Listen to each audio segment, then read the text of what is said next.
अस्सलाम वालेकुम। कैसे हो आप सब? उम्मीद करती हूँ सब आप खैर आफियत से होंगे। अल्लाह आप सबको अपने हिफ्ज़ व अमान में रखे, आमीन। बढ़ते हैं टॉपिक की जानिब। साबिक वज़ीर, मुशीर, हुक्मरान सब कहते हैं कि खान साहब ने कौम को बकारी बना दिया। बकारी होगा तेरा बाप।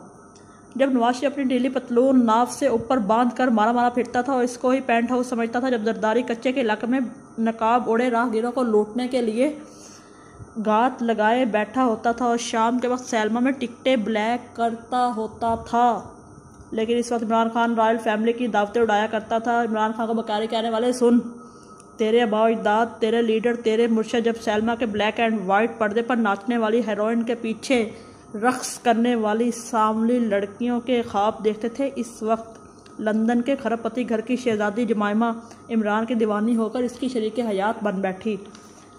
इमरान को बकारी करने वाले सुन, मुमलिकत खुदावत पाकिस्तान का जनरल ज़ियाउल हक जब यूरोप के एक एयरपोर्ट पर उतरता है तो लोग इसे इमरान के मुल्क का सदर के नाम से जानते थे। शोहरत का यह आलम था, इज़्ज़त ऐसी कि शाही ख़ानदान के चश्मे चिराग जिसकी नजी दावत पर पाकिस्तान आए थे। शोहरत ऐसे कि सारी दुनिया की मशहूर मैगज़ीनों के पहले सफ़े पर इमरान खान की तस्वीरें छपती थी। दौलत इतनी के गोल्ड स्मिथ की जायदाद का वारिस था और वो जो 4 नस्लों से शाही ख़ानदान का मेज़बान है। और इसे बकारी बना दिया किसने? इसे बकारी बनाया पाकिस्तान को लूट कर खाने वालों ने, पाकिस्तान को मकरूज़ करने वालों ने, जिन्होंने पाकिस्तान की गरीब आवाम का टैक्स ज़ाती माल समझकर लंदन में एवन फील्ड जैसे महल खरीदे।